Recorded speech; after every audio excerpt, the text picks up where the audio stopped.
اعوذ باللہ من الشیطان الرجیم، بسم اللہ الرحمن الرحیم۔ الزانیۃ والزانی فاجلدوا کل واحد منہما مئۃ جلدہ ولا تأخذکم بہما رأفۃ فی دین اللہ ان کنتم تؤمنون باللہ والیوم الآخر ولیشہد عذابہما طائفۃ من المؤمنین۔ سورہ النور، سورہ نمبر 24 کی آیت نمبر 2۔ اس کی تشریح بہت کچھ ہو چکی تھی ایک حصے کی، اور ابھی کچھ اہم باتیں اس میں باقی تھیں۔ ترجمہ اس کا یہ ہے کہ وہ عورت جو بدکاری کرے، زنا کرے، اور وہ مرد جو بدکاری اور زنا کریں، ان دونوں کو 100 کوڑوں کی سزا دو، اور سزا دیتے وقت اگر تم اللہ اور یوم آخر میں ایمان رکھتے ہو تو سزا کے معاملے میں تمہارے دل میں نرمی نہیں آنی چاہیے قانونی سزا دیتے وقت، اور سزا کسی تنہائی میں بھی نہ ہو، بلکہ ان کی سزا کے وقت ایمان لانے والوں کا ایک گروہ موجود ہو جو اس کا مشاہدہ کرے۔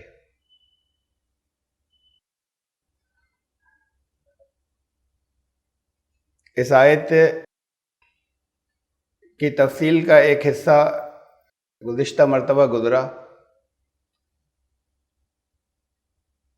اور اس میں نے اس پر روشنی ڈالی تھی کہ یہ کوئی ایسا جرم نہیں ہے جیسے ڈاکہ، چوری، دوسرے کے گھر جا کر کسی کو نقصان پہنچانا، قتل۔ آپسی رضامندی سے اگر کنسنسول سیکس کہتے ہیں اسے، رشتہ کوئی قائم کرتے ہیں ایک مرد اور عورت، تو اس پر سزا کیوں رکھی گئی؟ بہت بڑے بڑے گناہوں کی سزا نہیں رکھی گئی یہاں دنیا میں، اللہ کے یہاں سزا ملے گی، حساب ہوگا۔ شرک سب سے بڑا گناہ ہے، یہاں دنیا میں اس کی کوئی سزا نہیں ہے۔ بہت سے اور دوسرے بہت بڑے بڑے گناہ ہیں جن کی یہاں پر کوئی سزا نہیں رکھی گئی۔ سوسائٹی اور معاشرے میں دوسرے لوگوں کے رائٹس اور حقوق کا جہاں انفرنجمنٹ ہوتا ہے یا ان کے حقوق پر زد پڑتی ہے، ایسے جرائم کی سزا رکھی گئی ہے، بہت کم جرائم کی جو سزا قرآن نے رکھی، ورنہ ہر ایک کو اپنا حساب دینا ہوگا، یہاں پر سزا کے بجائے اللہ کے یہاں اس کی پکڑ ہوگی۔ اس کی سزا کیوں رکھی گئی؟ تو میں نے پچھلی مرتبہ اس پر روشنی ڈالی تھی تفصیل کے ساتھ کہ جنسی عمل میں اگر ملوث ہوتے ہیں باہمی رضامندی سے تو سزا کیوں رکھی گئی اس کی۔ اور پھر اس آیت کا ایک حصہ بھی باقی ہے تشریح کے لیے یا غور کرنے کے لیے۔ قرآن نے یہاں عمومیت کے ساتھ میں، جنرلائزیشن کے ساتھ میں یہ بتایا کہ فیمیل ہو یا میل، دونوں کو یہ سزا دی جائے گی کہ 100 کوڑے ان کو مارے جائیں۔ ہمارے یہاں اس کے 2 حصے کر لیے گئے ہیں، اور امت کا ایک بڑا حصہ، اوور ویلمنگ میجورٹی اہل علم کی، ان کا مسلک یہ ہے کہ یہ سزا قرآن نے جو بتائی ہے یہ غیر شادی شدہ کی ہے، کہ اگر انمیرڈ فیمیل اور میل کہیں اگر انوالو ہوں illicit سیکس کے اندر، تو ان کو 100 کوڑے سزا دی جائے۔ قرآن نے یہ سزا ان کی بتائی ہے، اور ان کا مسلک یہ ہے کہ کتب حدیث میں جو بہت سی حدیث کی کتابوں میں جو بہت سی روایات ہیں اس کی بنیاد پر کہ اگر وہ شادی شدہ ہوں، میرڈ ہوں، تو انہیں رجم کیا جائے، یعنی سنسار کیا جائے، یعنی پتھر مار مار کے ہلاک کر دیں۔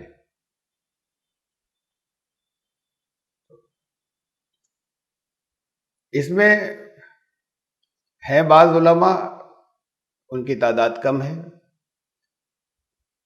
کہ جو یہ کہتے ہیں کہ نہیں، دونوں کی سزا یہاں پر بیان کی ہے، کوئی کسی طرح کا یہاں پر تخصیص نہیں ہے، کہیں خاص طور سے وشیش روپ میں الگ نہیں کیا گیا ہے۔ قرآن نے یہ نہیں کہا کہ یہ سزا ان میں سے ایک حصے کی ہے جو انمیرڈ ہوں۔ بس ابھی ان روایات پر جانے سے پہلے ہم قرآن پر غور کریں گے۔ کیا قرآن کریم صرف اتنی بات کہتا ہے یا اس سے آگے بھی کوئی اس عمل یا اس جرم کے سلسلے میں کوئی وضاحت ہے؟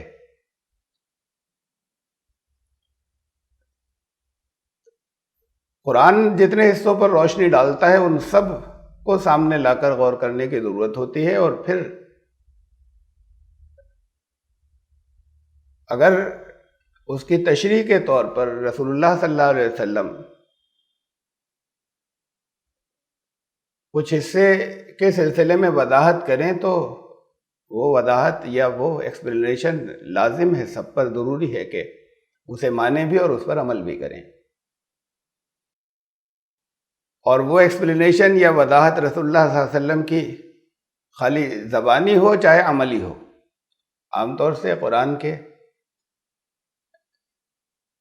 تمام آیات کی جو عمل کرنے سے متعلق، جنہیں اعمال کہا جاتا ہے، اس کی رسول اللہ صلی اللہ علیہ وسلم نے عملی وضاحت کی، یعنی کر کے دکھایا، لفظی تشریح نہیں کی، کوئی تفسیر نہیں کی۔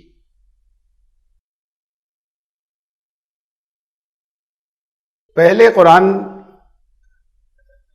اس سلسلے میں اور کیا کیا کہتا ہے، یا کہیں اگر اور کچھ موجود ہو، اس سب کو سامنے رکھنا ہوگا۔ اس سے اگر ٹکراتی ہوئی کوئی بات ہمیں رسول اللہ صلی اللہ علیہ وسلم کے بارے ان سے منسوب کر کے ملتی ہے، اسے نہیں قبول کیا جائے گا۔ اس کی تشریح کے طور پر چاہے قرآن شریف میں بہت صاف لفظوں میں نہیں ذکر ہو، رسول اللہ صلی اللہ علیہ وسلم نے کوئی عمل کیا یا نافذ کیا، امپلیمنٹ کیا، اور وہ ثبوتوں کے ساتھ ملتا ہے، تو اسے ماننا یا ایمان کا حصہ ہوگا، لازمی ہوگا اسے ماننا۔ میں پھر آ رہا ہوں اس بات کی طرف کہ قرآن نے یہاں پر اس آیت کے اندر کم از کم یہ جنرل بیان رکھا ہے۔ اگر صرف اتنا ہی کہا ہوتا کہ یہ سزا انمیرڈ کی ہے، جن کی ابھی شادی نہیں ہوئی، اور میرڈ کی سزا کا ذکر نہیں کیا ہوتا کہ وہ لوگ اگر یہ جرم کریں شادی شدہ تو کیا سزا دی جائے گی، اس کا نہیں کرتے، ذکر نہیں کیا جاتا، تب کوئی اختلاف نہیں ہوتا کہ ان کی سزا رسول اللہ صلی اللہ علیہ وسلم نے مقرر فرمائی، اس وقت کے حالات کے تحت، ضرورت کے تحت، لوگوں کی تربیت کے تحت کیا ضروری تھا، اور اللہ کی بہرحال اس کے اندر اللہ کی طرف سے ان کی رہنمائی ہوتی تھی۔ اللہ تعالیٰ کی رہنمائی میں انہوں نے ایک سزا مقرر کی، جو قرآن نے یہ کلیئر کر دیا۔ مان لیجئے اگر کر دیا ہوتا کہ یہ جنرل نہیں ہے، یہ صرف انمیرڈ کے لیے ہے، تب کوئی اختلاف نہیں ہو۔ یہ بات اپنے آپ میں بہت عجیب ہے کہ ایک نامکمل قانون قرآن بیان کر رہا ہے، بہت اہم معاملہ، اور اہم اس وجہ سے کہ حدود جنہیں کہتے ہیں، وہ سزائیں جن کا ذکر قرآن نے کیا، وہ بہت کم جرائم کے معاملے میں یہاں دنیا میں سزا قرآن نے طے کی ہے۔ ان میں سے ایک یہ بھی ہے، بدکاری یا زنا یا ایڈلٹری یا فورنیکیشن، ویبچار۔ اس لیے اہم ہو جاتی ہے یہ بات کہ ادھورا قانون کیوں بیان کیا۔ یہ تو قانون کا فلا ہوتا ہے، نقص ہوتا ہے، قانون ادھورا بیان کیا جائے۔ یہاں دنیا والے بہت سوچ سمجھ کر قانون بناتے ہیں، لا ان کے پارلیمنٹس میں، ان کے ایوانوں میں پاس ہوتا ہے، اور اس کے بعد آگے جا کر وقت بتاتا ہے کہ اس میں تو کمی رہ گئی، اس نے سارے حصوں کو کور نہیں کیا، تو پھر امینڈمنٹس ہوتے ہیں، اس کے اندر تبدیلیاں کی جاتی ہیں، اور پھر اس کو کمپریہنسو یا جامع لا کو پھر بنایا جاتا ہے۔ اللہ کی طرف سے قانون آیا تو اس میں تو اس کی کوئی گنجائش نہیں کہ غلطی سے کچھ چھوٹ گیا تھا، جسے بات کو کسی اور کے ذریعے پورا کرانا تھا۔ تو یہ لا کا فلا ہے، قانون کی کمی ہے کہ یہ پورا قانون یہاں بیان نہیں ہو رہا۔ کوئی اس کے لیے بہت سی آیات کی ضرورت نہیں تھی کہ قرآن بہت کمپریہنسو اور جامع کلام ہے، اس کی تفصیلات، اس میں ہر چیز کی تفصیل نہیں دی گئی ہے، بلکہ بہت سی تفصیلات ہمیں رسول اللہ صلی اللہ علیہ وسلم کے عمل سے ملتی۔ نماز سے کہا صلاۃ قائم کرنا، پروسیجر اور طریقہ رسول اللہ صلی اللہ علیہ وسلم سے ملتا ہے، لیکن پروسیجر کا اگر کچھ حصہ قرآن بتا دیتا، رکوع تک سکھا دیتا، پھر چھوڑ دیتا کہ اس کے آگے کا رسول اللہ صلی اللہ علیہ وسلم پورا کریں گے، 3 نمازوں کی تعداد بتا دیتا رکعتوں کی، اس کے آگے رسول اللہ صلی اللہ علیہ وسلم پورا کریں گے، تو وہ ادھوری بات ہوتی۔ ایک جامع بات کہہ دی کہ صلاۃ قائم کرنا ہے، اب پروسیجر طریقہ رسول اللہ صلی اللہ علیہ وسلم نے بتایا، لیکن اگر پروسیجر کا بھی کچھ حصہ قرآن بتاتا تو پھر پورا بتاتا۔ ایسا نہیں کہ آدھا یہ بتائیں گے، آدھا یہاں پر آئے گا اور آدھا باہر سے آئے گا۔ ایسے اس قانون کی بات ہے، یا تو یہ ہوتا کہ جامع بات یہ ہوتی کہ بدکاری زنا کرنے والوں کو مرد ہو یا عورت سزا ضرور دینا اسی دنیا میں،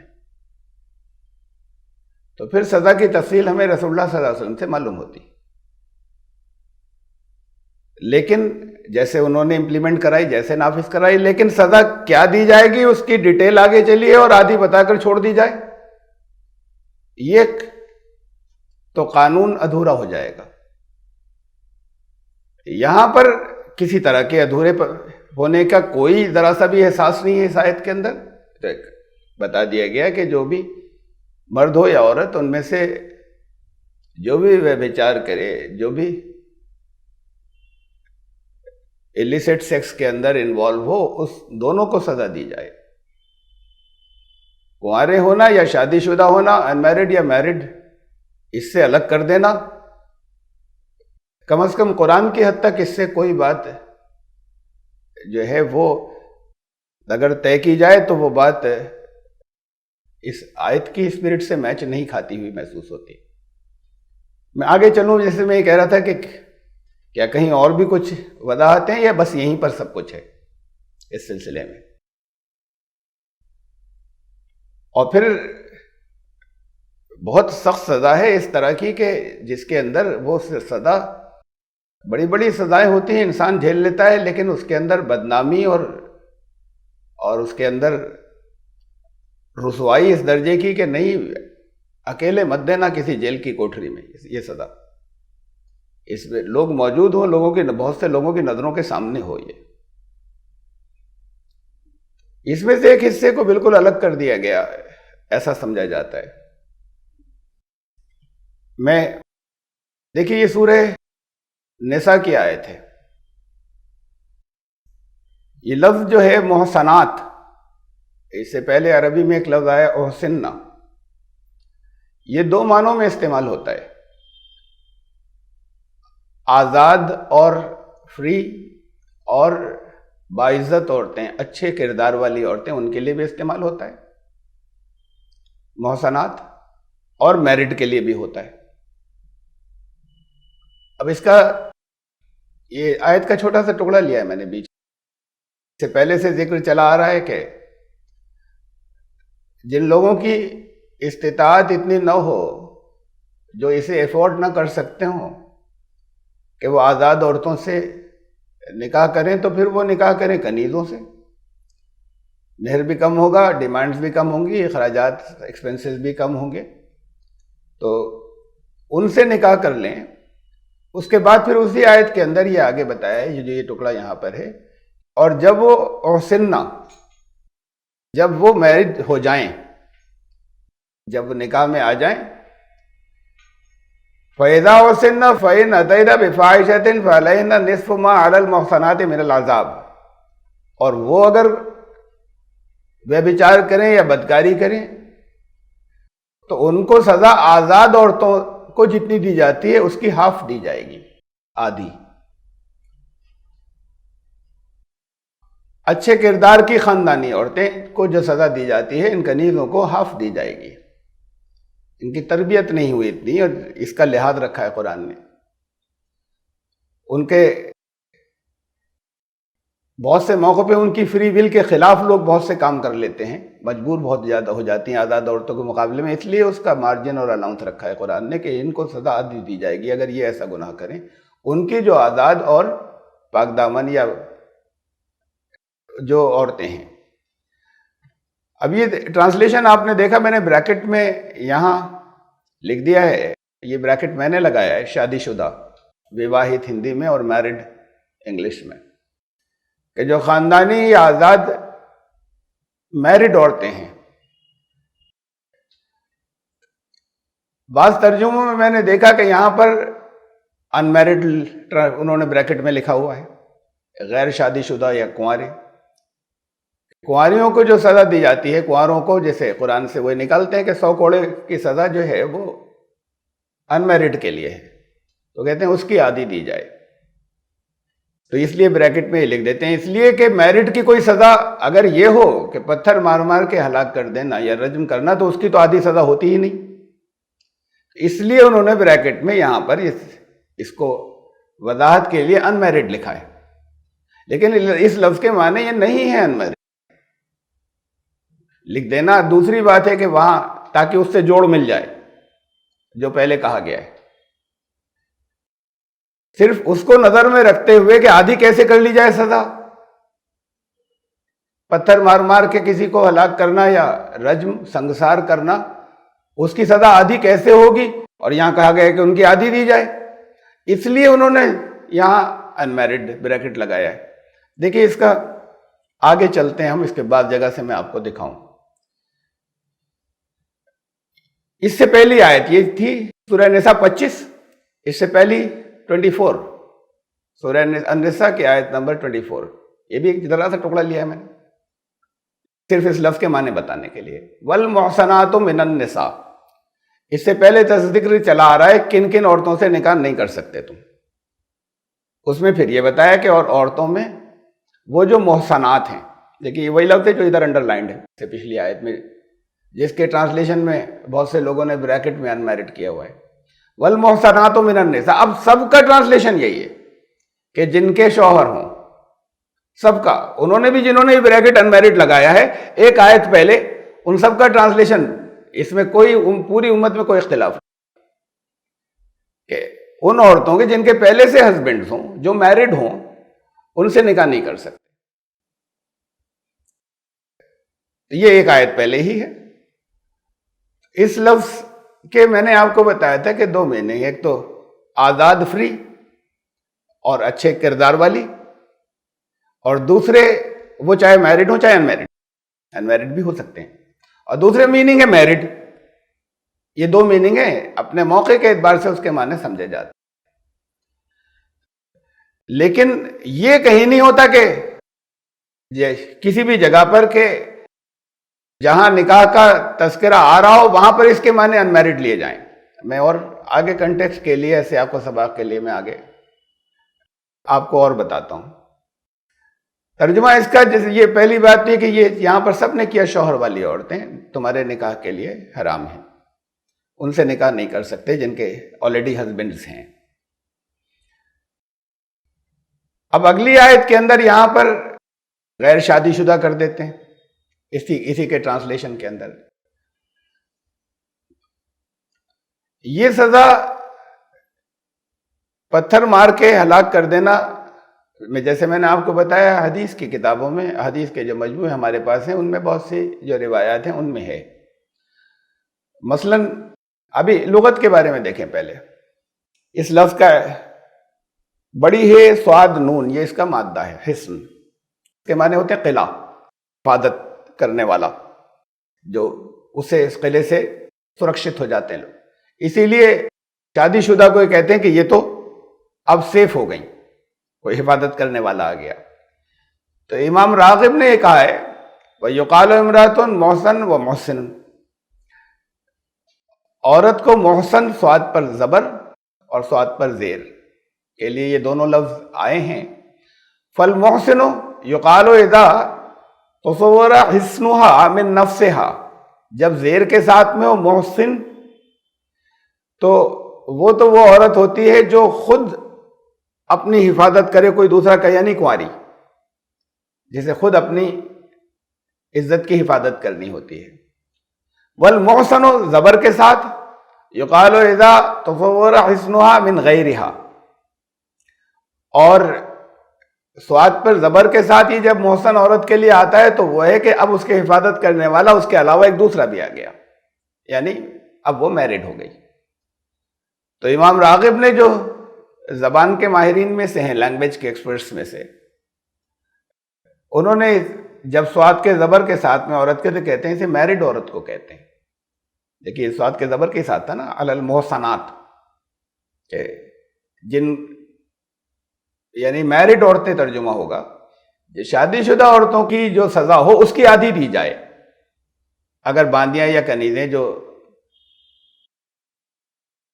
وار میں کیپٹنز آف وار ہیں، جنگی قیدی ہیں، ان کو آزاد کر کے اگر نکاح کیا جائے تو اور وہ پھر بدکاری کریں تو ان کی سزا ان کی آدھی ہوگی کہ وہ کوئی اور عورتیں نکاح. اور دیکھیے ذرا سا زبان کے کمپیریزن میں بھی ایک بات ذکر ان کا ہو رہا ہے نا کہ جب وہ نکاح کر لیں کنیزیں، باندیاں، تو ان کی سزا کا مقابلہ نکاح کرنے والوں سے ہوگا، کہ باندیاں جنہوں نے نکاح کیا ہے ان کی سزا ان سے جو آزاد عورتیں جنہوں نے نکاح کیا آدھی ہوگی. زبان کے جو رولز ہیں اور اصول ہیں، اس کی جو حسن خوبصورتی، وہ اس میں بھی بہت ہی کامن سینس کی بات ہے کہ یہ کمپیریزن جو ہے یہ تقابل ایسے ہوگا. تو امام راغب نے یہ کہا کہ سواد پر زبر کے ساتھ جب ہوتا ہے تو وہ میرڈ کے لیے آتا ہے، شادی شدہ کے لیے. یہ بخاری شریف کی اردو ترجمے کا عکس اور اس کی امیج ہے، اور ہندی اور انگلش میں نے اس کا یہاں پہ یہ ٹرانسلیشن کر دیا ہے. میں اس کو پڑھ دیتا ہوں شروع سے. ہمارے پاس جو یہ سزا آئی وہ کہاں سے آئی؟ اب یہ چونکہ سب سے اہم حدیث کے مجموع میں بخاری کا نام آتا ہے اس لیے میں نے یہاں سے لیے، اور بھی بہت سی جگہوں پر ہے. دیکھو اللہ تعالیٰ نے حضرت محمد صلی اللہ علیہ وسلم کو سچا پیغمبر بنا کر، سچا رسول بنا کر بھیجا، ان پر قرآن اتارا. اسی قرآن میں رجم کی آیت بھی اللہ نے اتاری. الفاظ پر غور کیجیے گا. اسی قرآن میں اللہ نے وہ آیت بھی اتاری کہ پتھر مار مار کے ہلاک کر دو. اب آپ کو تو نہیں ملتی. یہ بخاری شریف کی حدیث ہے. ہم نے اس کو پڑھا اور اس کا مطلب سمجھا، اس کو یاد رکھا. حضرت صلی اللہ علیہ وسلم نے اس پر عمل کیا، زنا کرنے والے کو رجم کیا، سنسار کیا. ہم لوگ بھی آپ کی وفات کے بعد زانی کو رجم کرتے رہے. اب میں ڈرتا ہوں کہ کہیں ایک مدت گزر جائے اور کوئی کہنے والا یوں کہے کہ خدا کی قسم رجم کی آیت تو ہم اللہ کی کتاب میں نہیں پاتے. یعنی حضرت عمر کے دور میں نہیں تھی قرآن میں یہ، اور وہ اس بات سے ڈر رہے ہیں کہ اب کوئی یہ انکار نہیں کرتے کہ قرآن میں نہیں ہے تو ہم اس پر عمل نہیں کریں گے. اور تھی قرآن میں، ہم پڑھتے تھے. حضرت عمر کی زبان سے اس میں یہ کہلوایا جا رہا ہے کہ قرآن میں سے آیت نکال دی گئی ہے، پہلے تھی. کتنا وقت گزرا ہے رسول اللہ صلی اللہ علیہ وسلم کو؟ 2.5 سال خلیفہ رہے حضرت ابوبکر، اور 2.5 سال کے بعد حضرت عمر خلیفہ ہو گئے. تو اب قرآن میں درج کروا دیتے. اگر رہ گئی تھی کہ قرآن کا نسخہ کہاں تھا؟ وہ جو رسول اللہ صلی اللہ علیہ وسلم نے خود جس کا املا کرایا تھا اور مختلف کاتبوں نے لکھا تھا اور اس کو کلیکٹ کر لیا گیا تھا، اکٹھا کر لیا گیا تھا، وہ حضرت حفصہ کے پاس تھا جو صاحبزادی تھی حضرت عمر کی، ام المومنین حضرت حفصہ کے پاس۔ اپنی مرضی سے خالی نہیں کرتے امت کو کہ بڑے حفاظ کو اور بڑے جو علم رکھنے والے ہیں، اور حافظ تو بڑی تعداد میں تھے نا موجود، ان کو اکٹھا کرتے اور کہتے کہ بھئی یہ آیت قرآن میں تھی، ہم پڑھتے تھے، اب نہیں ہے، بڑا فتنہ ہو جائے گا، لوگ کہیں گے کہ ہم تو نہیں پاتے اس آیت کو اس کے اندر، تو کیا آپ لوگوں کا کیا ہے اس میں، اب لکھ لینی چاہیے، رائے کیا ہے؟ کوئی مشورہ نہیں ہوا، کوئی رائے نہیں ہوئی، کہیں لوگوں کو اکٹھا نہیں کیا گیا۔ اب یہ ایک ایسی چیز آ رہی ہے حدیث کے نام پہ، ایک ایسی روایت آ رہی ہے کہ حضرت عمر یہ فرما رہے ہیں کہ قرآن میں تھی، ہم پڑھتے تھے، ہم نے پڑھا، ہم نے یاد رکھا، اور اب نہیں ہے، مجھے یہ ڈر ہے کہ لوگ کہنے نہیں لگے کہیں کہ یہ قرآن کا حصہ نہیں ہے۔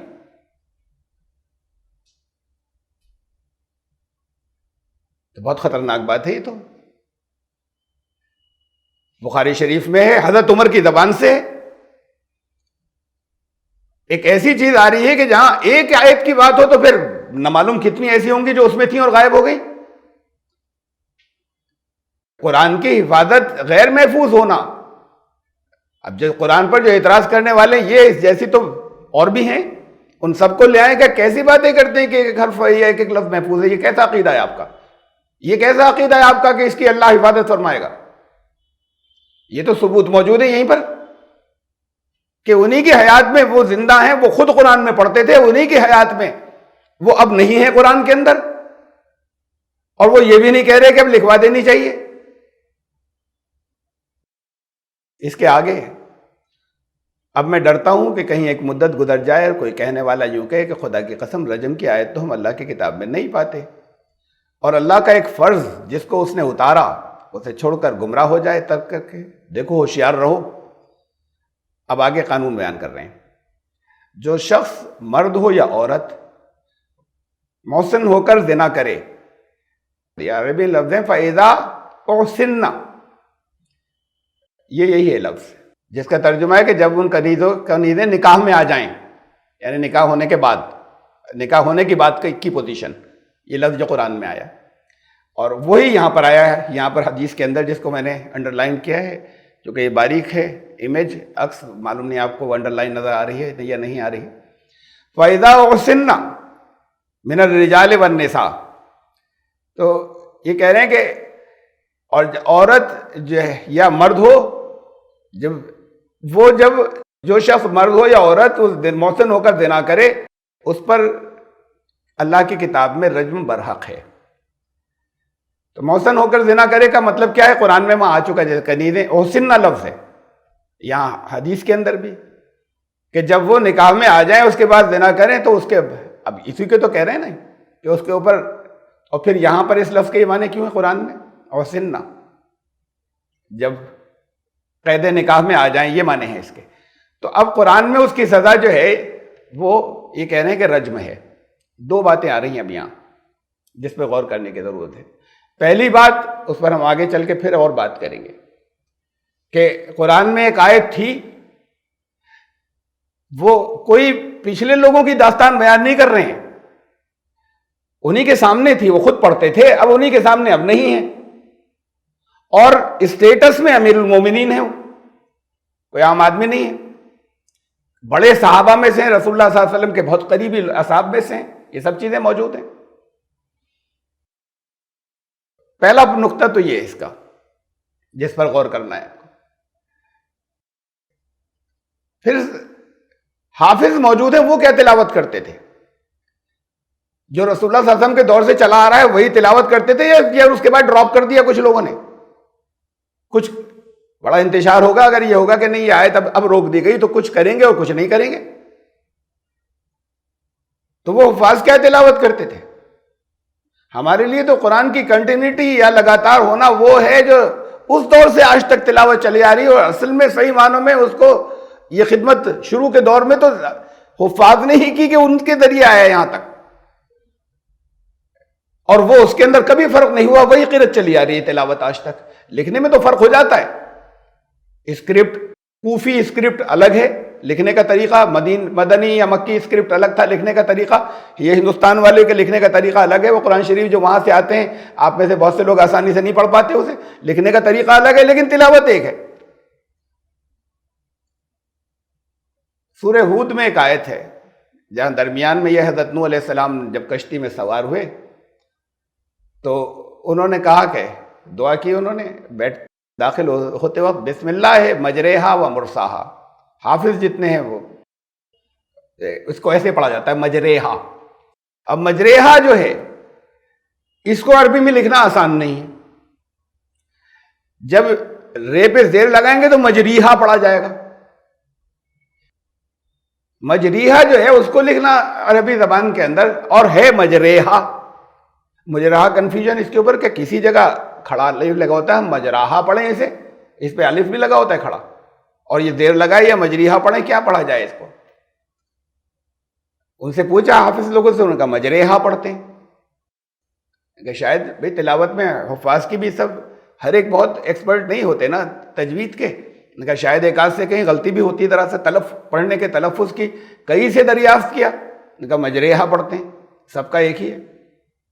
پھر میں نے ایک بڑے عالم ہیں عربی کے اور قرآن کے بھی، ان کے پاس سوال بھیجا کہ یہ کیا ہے کہ یہاں کے جو نسخے ہیں ہندوستان کے اس میں اور جو عرب سے چھپتے ہیں دونوں میں ایسے لکھا ہے کہ اسے پڑھا کیا جائے گا اور کیسے پڑھا جائے گا، اور کیوں یہ لکھنے میں ایسے فرق ہے کہ اس میں حافظ ہے تو اسے معلوم ہے اس لیے کہ ان کے استاد نے پڑھایا، باقی پڑھنے والوں سے غلطی ہو جائے.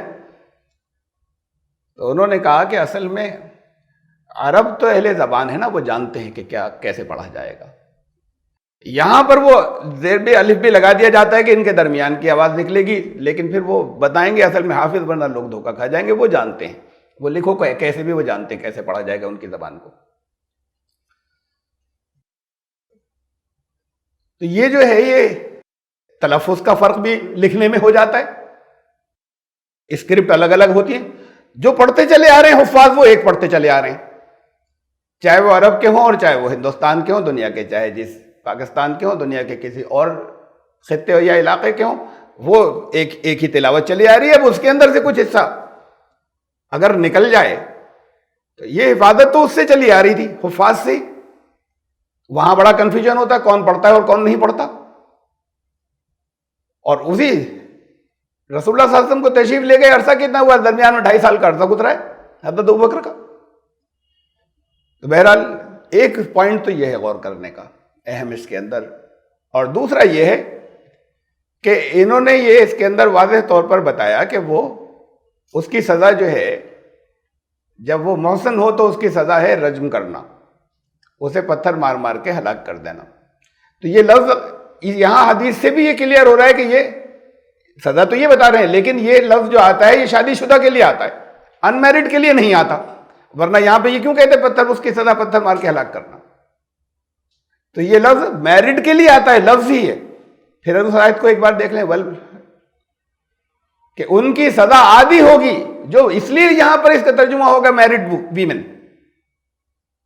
کنیزیں اگر وہ گناہ کریں یہ جرم کریں تو ان کی سزا عادی ہوگی ان عورتوں کی جو آزاد عورتیں ہیں، خاندانی عورتیں ہیں، کنیزیں نہیں ہیں اور میرڈ ہیں. تو حدیث میں بھی یہ لفظ میرڈ ہی کے لیے آیا، لغت یا ڈکشنری بھی میرڈ کے لیے بتا رہی ہے، ان میرڈ نہیں لا سکتے یہاں پر. ان کی سزا میرڈ عورتوں کی عادی ہوگی. اگر میرڈ عورتوں کی سزا جو ہے وہ سنسار کرنا ہے تو اس کی عادی کی ہی نہیں جا سکتی. اس لیے یہ بات جو ہے قرآن کی ہی آیت سے، یہ جو قرآن کی آیت ہے المحصنات من النساء، یہ جو واضح ہے قرآن میں جو یہ الفاظ اس جگہ پہ آئے ہیں، اس لیے ہمیں معلوم ہوتا ہے کہ اس کی سزا عادی کی ہی نہیں جا سکتی. اور قرآن بالکل صاف لفظوں میں کہہ رہا ہے کوئی ہو، یہ کہانی لفظ کنواری ہو اشارہ بھی نہیں دیا ہے. 100 کوڑوں کی عادی ہوگی اگر کنیزیں کریں، وہاں سزا بتا دی گئی 100 کوڑے، پتھر مار کے ہلاک کرنے کی سزا عادی نہیں کر سکتے آپ. ایک بات تو یہ ایک بہت واضح ہے، اس کو میں نے یہ ذرا سا بڑا کر دیا ہے. دیکھ امیج کو بہرحال میں پڑھ کے سنائی چکا ہوں. اب یہ آیت کیا تھی جسے حضرت عمر پڑھتے تھے، یا کہہ رہے ہیں کہ ہم پڑھا کرتے تھے، سارے صحابہ پڑھتے تھے، حضرت عمر کی زبان سے کہلایا جا رہا ہے. آیت یہ تھی جو مختلف حدیث کی کتابوں میں جو روایت آئی ہے اس میں کچھ حصہ گرین سے لکھا ہے، کچھ جو ہے وہ دوسرے کلر سے ہے. ترجمہ نیچے جو ٹرانسلیشن وہ گرین والے کا سب کا گرین کیا ہے میں نے. یہ جو گرین ہے یہ تو امام مالک کی حدیث کا مجموعہ ہے موطا، اس میں ہے، اتنا ہی پارٹ ہے. بعض دوسری کتابوں میں بیہقی حدیث کے مجموعوں میں اور حاکم وغیرہ میں یہ بعد والا حصہ بھی ہے. تو ابھی وہ آیت جو سب پڑھتے تھے ابھی اس آیت کے بھی ٹکڑے ہیں. بعض کہتے ہیں کہ یہ اتنی تھی اور بعض کہتے ہیں یہ پوری تھی، یہ پوری اتنی تھی. ترجمہ اس کا جو ہے وہ یہ ہے. الشیخ و شیخہ یہ کہتے ہیں عمردار کو، شادی شدہ بے شادی شدہ نہیں، جو بوڑھا ہو گیا ہو. شیخ بزرگی کے لیے استعمال ہوتا ہے. بوڑھا مرد اور بوڑھی عورت اگر زنا کریں تو ان کو ضرور پتھر مار مار کے ہلاک کر دو. بہت عجیب بات ہو گئی معنی کے اعتبار سے. یعنی جوان مرد عورت کریں تو سزا مت دو، اور بوڑھا کرے تو جو نیچرل جسٹس یا انصاف کے لیے ہوتا یہ ہے دنیا کے قانون کے اندر فطری یہ بات ہے کہ کوئی بیمار ہو، عمر کا بہت زیادہ ہو، تو اس کو مارجن دیا جاتا ہے کہ سزا کم کر دو. سزا بڑھائی نہیں جاتی، اتنی ہی رکھیں، لیکن مارجن اکثر رحم کی اپیلیں بھی کی جاتی ہیں کہ ان کی ایج بہت ہو گئی، بھئی 80 سے بھی اوپر کی ایج ہو گئی، 80 کے قریب ہو گئی، یا یہ بیمار رہتے ہیں ہمیشہ ہاسپٹل رہتے ہیں. عدالت سے کہا جاتا ہے عدالت رعایت کر سکتی ہے، اکثر کر دیتی، تو مارجن دیا جاتا ہے سزا کم کرنے کے لیے، سزا بڑھوائی نہیں جاتی. اب یہ کہا جا رہا ہے، یہ آیت تھی قرآن میں کہ اگر بوڑھا عورت اور بوڑھی عورت زنا کریں تو ان کو لازماً پتھر مار مار کے ہلاک کرنا. تو اب یہ تو یہ آیت اگر تھی، حضرت عمر کہہ رہے ہیں آیت یہ تھی کہ شادی شدہ اگر کریں، آیت بیان کی جا رہی ہے کہ بوڑھے اگر کریں. یہ لفظ شادی شدہ کے نہیں آ رہی ہے، بوڑھا کنوارا بھی ہو سکتا ہے، بغیر شادی شدہ بھی. بوڑھا مرد اور بوڑھی عورت اگر یہ گناہ کریں تو پتھر مار کے ہلاک کرنا. جس آیت کو کہہ رہے ہیں حضرت عمر، وہ آیت کے الفاظ یہ بیان ہو رہے ہیں مختلف روایات کے اندر. اور یہ ہماری تفسیروں میں بھی جگہ جگہ اس کا یہ کہا جاتا ہے کہ کمزور ہے یا ضعیف ہے یہ حدیث. بہت سے لوگوں نے اس پر تنقید یا نقد کی ہے، درست ہے وہ، کہ یہ انداز بیان جو ہے فصاحت و بلاغت کے اعتبار سے، یہ عربی کے جو الفاظ ہیں یہ فصاحت و بلاغت کے اعتبار سے بہت گھٹیا الفاظ ہیں، یہ اللہ کے کلام کے نہیں ہو سکتے. تو یہ تو اہل زبان جانے، لیکن جو واقعی بہت اچھے کہ انشاء کے اور ادب کے اور اس کے ماہر ہیں، لینگویج کی بیوٹیز کے، وہ کہتے ہیں اللہ کے کلام کی زبان ہی نہیں ہے یہ تو خالی ایسے ریجیکٹ کر دی جائے گی، کسی نے گڑھ دی ہیں یہ الفاظ.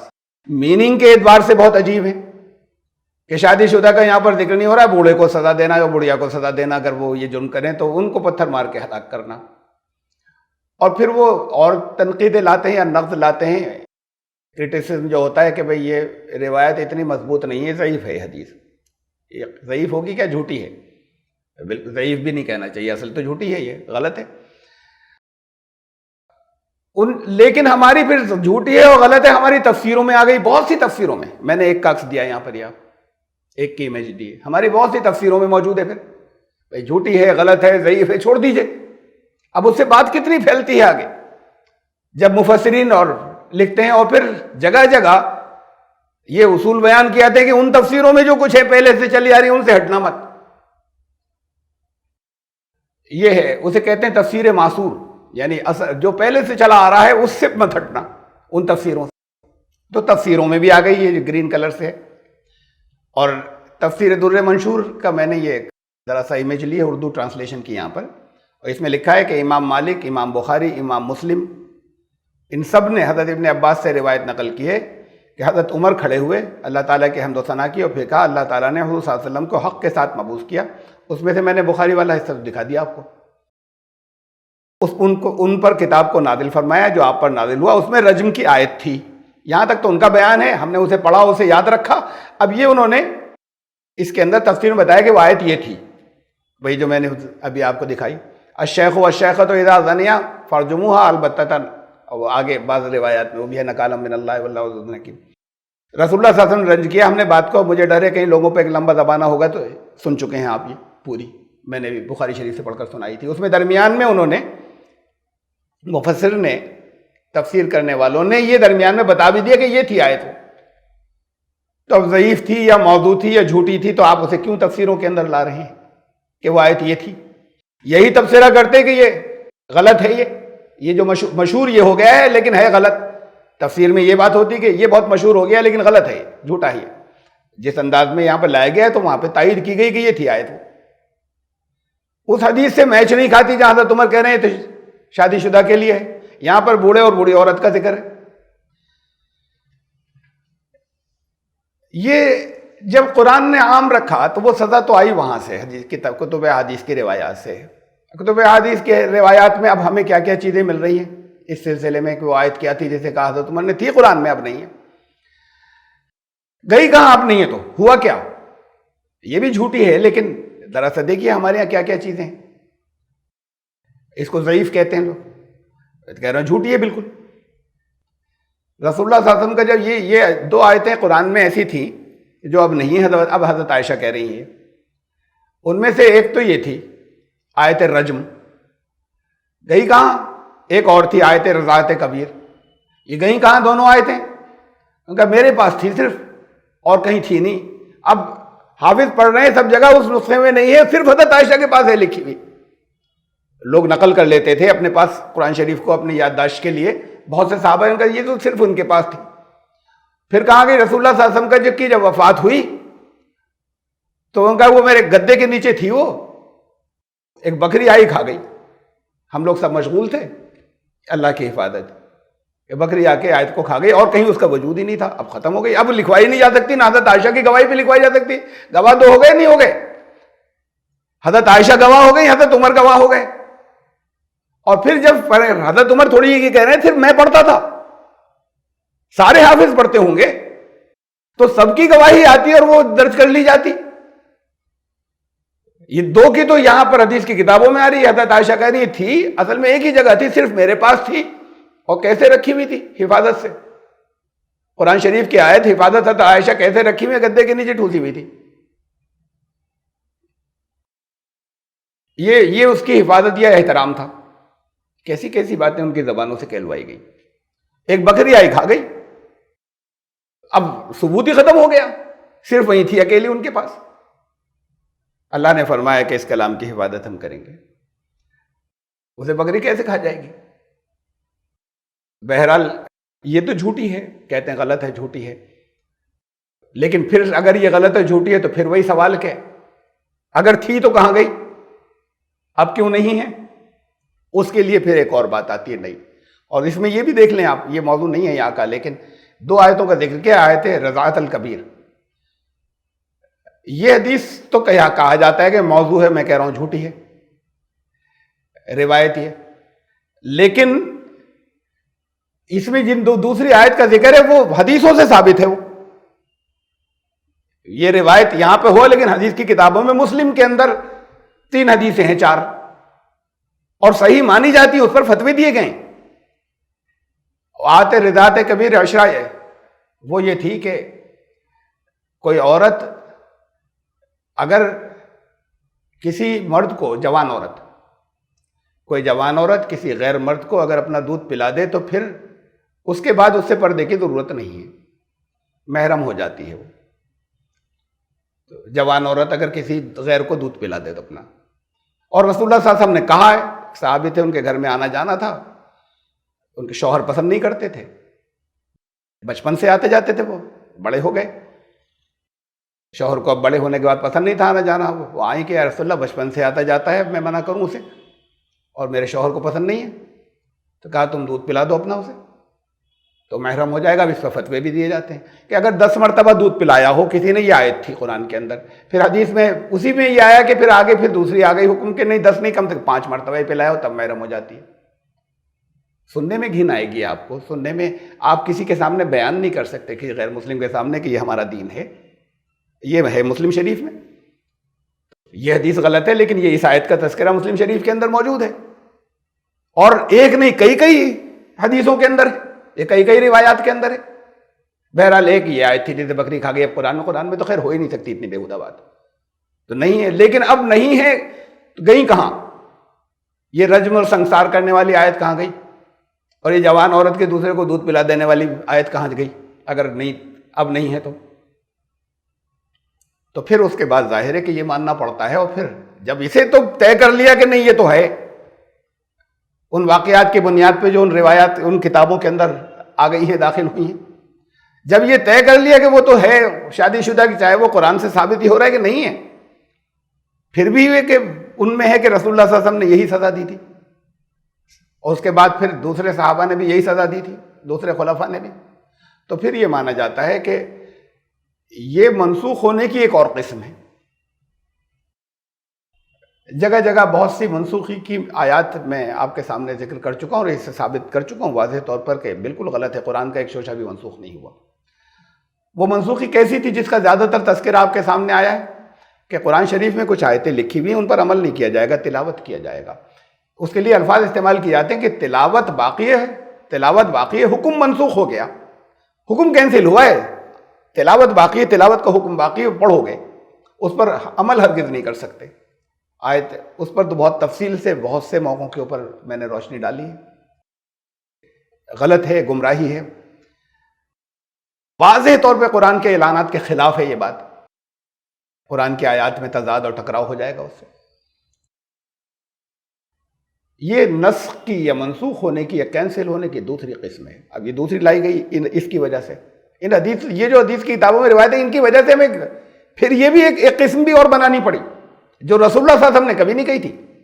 یہ سب بعد میں ہو رہا ہے آپ کے تشریف لے جانے کے بعد. وہ قسم یہ ہے کہ ایسی بھی آیتیں قرآن شریف میں جس کی تلاوت منسوخ ہو گئی، یعنی قرآن سے نکال دی گئی، اب پڑھے گا کوئی نہیں، لیکن حکم باقی ہے. اب یہ تو بہت ہی عجیب بات ہے، یہ اس سے بھی زیادہ عجیب ہے کہ اگر اس حکم کو باقی رکھنا تھا تو پھر اس کی تلاوت کیوں ہٹا لی گئی؟ پھر وہ رہتی قرآن کے اندر، اللہ کی طرف سے ہوا کہ تلاوت ہٹا دی گئی، اس کو بھی اللہ کی طرف منسوب کیا گیا. رسول اللہ صلی اللہ علیہ وسلم کا ایک بیان دکھا دیجئے ان کی ساری احادیث کے اندر، وہ بھی، اور جو جھوٹی احادیث لاکھوں ہیں ان کو بھی، اور سچی بہت بڑی تعداد کے اندر جو ہیں، ان سب میں ملا کر، جھوٹی کو سمیت ملا کر ایک بیان دکھا دیا. حضور صلی اللہ علیہ وسلم نے کہا کہ اب اس آیت کو آئندہ نہیں پڑھو گے. تو جھوٹی حدیثیں ملا کر یہ فیصلہ کون کرے گا کہ اب یہ نکال دیا گیا؟ رسول اللہ صلی اللہ علیہ وسلم یہ بیان بھی، یعنی جو جن لوگوں نے چیزیں داخل کی وہ بھی صحابہ تک ہی لے جا سکے. یہ ہے قرآن کی حفاظت جو اللہ نے کی ہے. رسول اللہ صلی اللہ علیہ وسلم کی زبان سے نہیں کہلا سکے کہ یہ فلاں آیت کو اب تلاوت نہیں کرو گے، اب پہلے اللہ نے نازل کی تھی، اب وڈرا کر لی، لیکن عمل جاری رکھو. جب عمل جاری رکھیں گے تب تو پھر اور بھی تلاوت باقی رہنی چاہیے تھی. تو اب یہ قسم نکالنی پڑی ایک منسوخی کی، ایک نئی قسم کے، جس میں تلاوت اٹھا لی گئی، ریسیٹیشن اٹھا لیا گیا کہ ریسائٹ نہیں کریں گے، حکم پر عمل کرنا باقی ہے. یہ ہے حقیقت اس آیت رجم کی. اور قرآن کا بیان میں پھر دوبارہ کہہ رہا ہوں کہ بالکل واضح ہے، بہت صاف الفاظ میں ہے کہ، اور یہاں سے اس آیت سے ثابت ہے یہ قرآن ہی سے کہ جب کنیزیں نکاح کر لیں تو ان کی سزا آدھی ہوگی شادی شدہ، جو اگر آزاد عورتیں جو شادی شدہ ہوتی ہیں وہ جو ان کو جو سزا دی جائے گی اس کی ہاف ہوگی. رجم کی سزا ہاف کی نہیں جا سکتی. پھر بعض علماء، مثلا علامہ فراہی رحمۃ اللہ علیہ، حمید الدین فراہی بہت بڑے قرآن کے عالم تھے، ان کا جو گروپ چلا، ان کے شاگرد تھے مولانا امیر حسن اصلاحی صاحب رحمۃ اللہ علیہ، ان کی تفسیر بہت مشہور ہے تدبر قرآن. پھر ان کے شاگردوں میں سے اور ایک غامدی صاحب ہیں، موجودہ دور کے مفکر اسلام کے، ان کے شاگردوں میں سے ایک یہ بھی ہیں، اسی گروپ کے ہیں، فراہی گروپ کے، مولانا عنایت اللہ سبحانی صاحب، وہ جامعۃ الفلاح وہاں کے وہ بھی رہے، اعظم گڑھ کے مشہور درسگاہ ہے وہاں کے متمم، یا وہاں کے شیخ الحدیث اور شیخ القرآن، قرآن کا درس دینے والے بھی، اور پھر وہاں کے متمم بھی رہے. انہوں نے کتاب لکھی حقیقت رجم، وہاں عنایت اللہ سبحانی صاحب نے، اور وہ سختی سے مخالفت کرتے ہیں کہ نہیں، قرآن کے اندر یہ سزا رجم جو ہے یہ غلط ہے، قرآن کہتا ہے سب کی سزا وہی ہے. تو یہ فراہی اسکول آف تھاٹ علماء کا سب یہی کہتے ہیں. وہ یہ توجیہ کرتے ہیں کہ وہ حدیثیں جو کثرت سے مل رہی ہیں وہ تو صحیح ہیں، کہ بعض لوگوں کو، سب کو نہیں، بعض لوگوں کو سنگسار کیا گیا. وہ بہت تفصیل سے بہت لمبا ڈسکشن ہے جس میں انہوں نے یہ ثابت کرنا چاہا ہے، کیا ہے اپنے.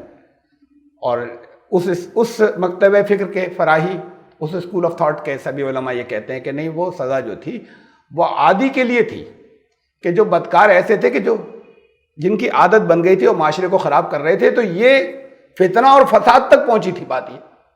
تو قرآن کہتا ہے فتنہ جو ہے وہ تو قتل سے بھی زیادہ بھیانک چیز ہے، فتنہ اور فساد. تو کہتے ہیں وہ سزا اصل میں اس کی نہیں دی گئی تھی، وہ فتنے کی سزا دی گئی تھی جو چند لوگوں کو دی گئی تھی، اور وہ یہ انہوں نے کیا ہے. صحیح غلط میں اس پر بحث نہیں کر رہا، میں تو اتنی بات کر رہا ہوں کہ جو انہوں نے بھی کہی ہے جو قرآن سے ثابت ہے. اب بات یہ کہ جب قرآن کی چیزوں کو ہم منسوخ کرتے چلے جائیں تو پھر کچھ بھی لیتے چلے جائیں دوسری جگہ سے. تو ان لوگوں نے بھی جو حدیث کی اہمیت کو مانتے بھی ہیں، ان حدیثوں کو صحیح بھی تسلیم کیا ہے کہ یہ سزا دی گئی تھی، انہوں نے اس سے یہ نتیجہ نکالا، اس کے اپنے ثبوت دیے انہوں نے، وہ ان کا ڈسکشن ہے. میں اس پر کوئی تبصرہ یا کامنٹ بھی نہیں کر رہا کہ وہ تو عادی گناہ گاروں کی سزا تھی، وہ لوگ جو ہیبیچول بدکار تھے، ورنہ عام لوگوں کو یا شادی شدہ کی یہ سزا نہیں تھی، یہ ان کا کہنا ہے. آیت نمبر 3 ہم نیکسٹ. الزانی لا ينکح الا زانیۃ او مشرکۃ والزانیۃ لا ينکحها الا زان او مشرک وحرم ذلک علی المؤمنین. یہاں بھی اس آیت کے اندر دو طرح کی عام طور سے تشریحات یا تفسیریں ہوئی، اس لیے کہ بالکل لٹرل لفظی معنوں میں ہم لیں تو بہت عجیب سی لگتی ہے بات. لٹرل یا لفظی ترجمہ تو یہ ہوتا ہے کہ زانی جو ہے وہ نکاح نہیں کرتا، صرف یعنی مرد بدکار نکاح نہیں کرتا، وہ تو صرف اسی سے کرتا ہے جو عورت بدکار ہوتی ہے زانیہ، اور یا مشرکہ سے کرتا ہے. اور اگر عورت ہو تو اس کو نکاح میں نہیں دیا جاتا، وہ اپنے آپ کو نکاح میں نہیں دیتی زانیہ عورت، بدکار عورت، سوائے اس کے کہ وہ بدکار مرد کے ساتھ جا کے نکاح کرتی ہے، اسی کو اپنے آپ کو اسی کے نکاح میں دیتی ہے، یا مشرک کے. محرمات، اور یہ ذالک علی المؤمنین، اور یہ حرام کر دیا گیا ہے ایمان لانے والوں پر.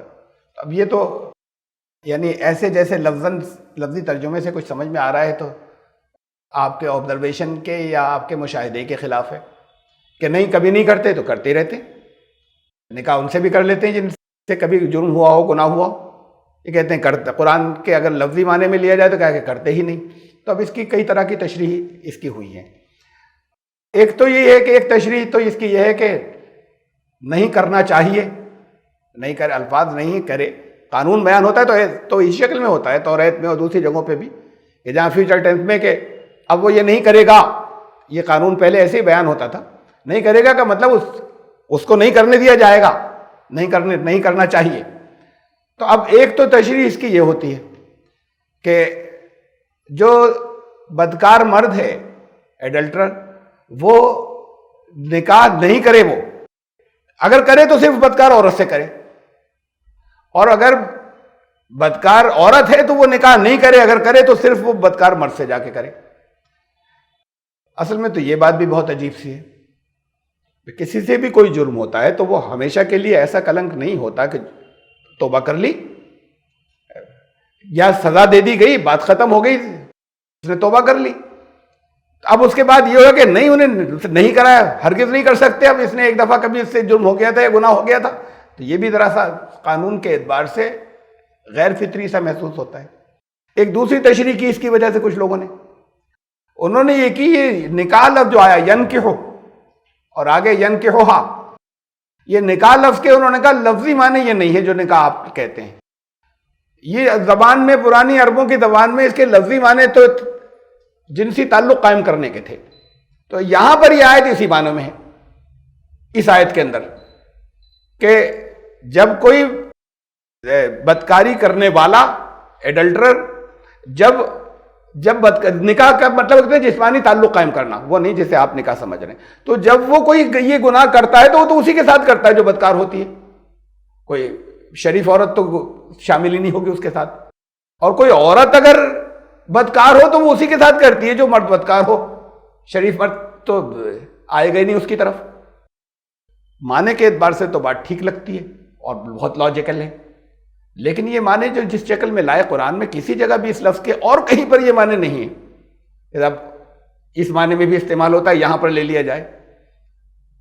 نکاح ایک اصطلاحی قرآن کی زبان میں بھی لگا، اس ایک قانونی دائرے کے اندر آ جانے کو کہتے ہیں، ازدواجی زندگی کے اندر یا میرڈ لائف کے اندر. یہ لفظ استعمال ہی اس کے لیے کسی اور جگہ پر قرآن میں کسی اور جگہ نہیں ہوا. اور قرآن نے جب بدکاری کی بات کی اسے نکاح نہیں کہا، اسے فحاشی کہا، فحش کام، برائی جب ایسا کی، زانی یا زانیہ کہا، ابھی گزری اسی سے پچھلی آیت کے اندر، اور ذرا اشاروں میں کہا بدکاری، فحش، بہت بے حیائی کا کام کہا، جو نکاح نہیں کہا اسے، اب یہاں پہ کہہ رہے ہیں نکاح بھی اسی کو کہا گیا۔ اس لحاظ سے معنی جب یہ آیت کے سمجھ میں نہیں آ رہے تھے تو اس لیے انہوں نے یہ ترجمہ اختیار کر لیا، بات دل کو لگتی ہے، لیکن یہ ترجمہ نہیں اختیار کیا جا سکتا۔ قرآن کا جو ہم لینگویج دیکھتے ہیں اور زبان دیکھتے ہیں اور انداز دیکھتے ہیں کہ قرآن اس کو کوئی مقدس نام نہیں دے گا۔ فحاشی کہتا، فحش کام، بے حیائی کا کام۔ پھر اصل میں یہاں پر کس معنوں میں ہے؟ آپ کہتے ہیں کسی کو شرابی ہے، اس کا یہ مطلب نہیں ہوتا کہ زندگی میں کبھی ایک دفعہ شراب پی تھی، اس کا یہ مطلب ہوتا ہے شراب بہت پیتا ہے۔ جواری ہے یہ تو جواری، کبھی کسی نے جوا کھیلتے ہوئے ایک دفعہ دیکھ لیا ہو زندگی میں، لوگ جانتے ہوں کہ ایک دفعہ غلطی ہو گئی تھی، یہ دوستوں کے ساتھ بیٹھ گیا تھا یا کوئی لوگ لے گئے تھے، اس کو نہیں کہتے۔ لفظ جس کے لیے بولا جاتا ہے کہ یہ آدمی جواری ہے، وہ اس کے لیے بولا جاتا ہے کہ جو جوئے کا عادی ہو، جوا کھیلتا رہتا ہو۔ نشیڑی ہے تو نشہ کرنے والا، نشہ کرتا رہتا ہے، لت پڑی ہوئی عادت ہے۔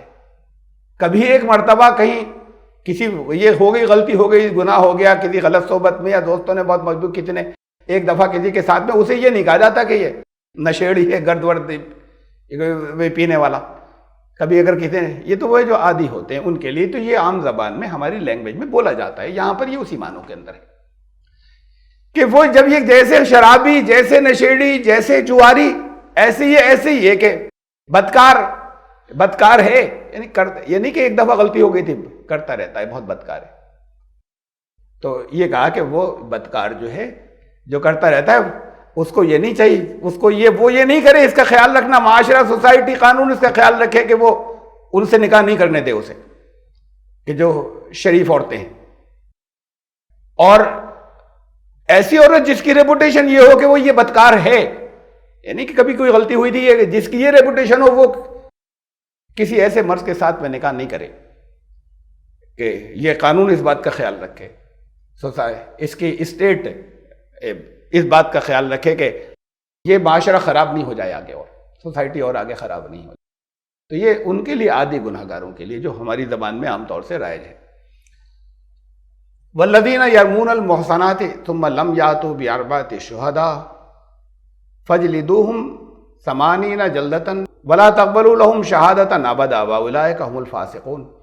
اور جو لوگ ان عورتوں پر جو پاک دامن ہیں، آزاد ہیں، ان کے اوپر ریپوٹیڈ ہیں، ان کی اچھی ریپوٹیشن ہے، ان کے اوپر جو لوگ الزام لگائیں کوئی بدکاری کا، لیکن اس کے لیے کہیں قرآن نے لفظ استعمال نہیں کیا ہے، یہ سب یرمونا، ان کے اوپر الزام لگائے، خود سمجھ لیں، کہیں فحاشی کہہ دیا، یہ اتنا زبان کی تہذیب میں اتنا لحاظ رکھا ہے، جو ان پر الزام لگائیں پاک دامن عورتوں پر، جھوٹا الزام لگائیں، ثم لم یاتوا باربعۃ شہداء، اور پھر 4 گواہ نہیں لائیں، تو پھر ان کو کوڑے مارے جائیں، 80 کوڑے، جو 4 گواہ نہیں لا سکیں۔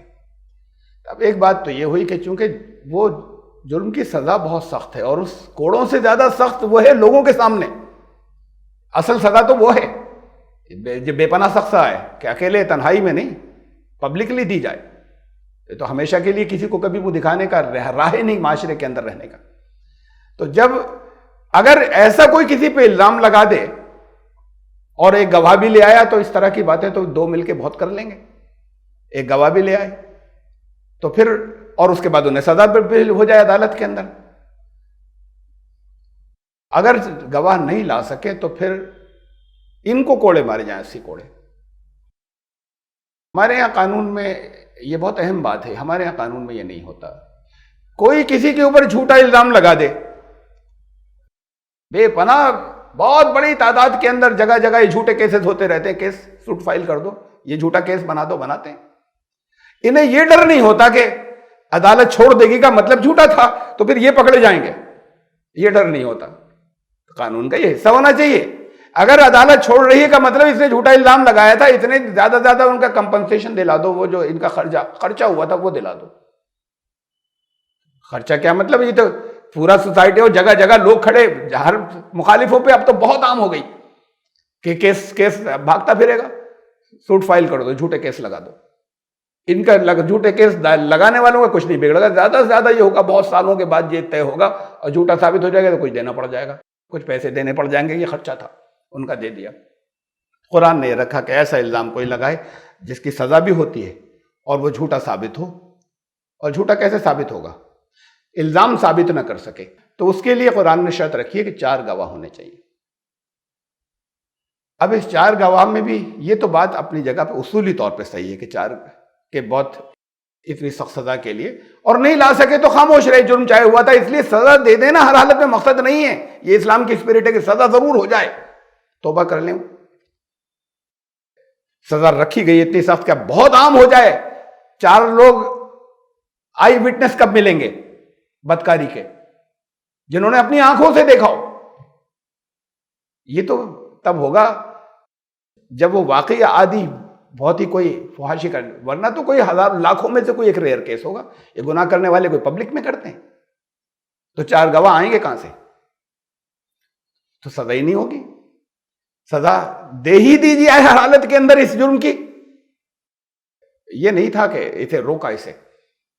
ہاں اگر اس درجے کا کوئی ہو کہ وہ 4 گواہ بھی فراہم ہو گئے تب سزا دی جائے گی، یا وہ خود قبول کریں، آ کے اپنے آپ کو پیش کر دیں کہ ہم نے یہ جرم کیا تھا.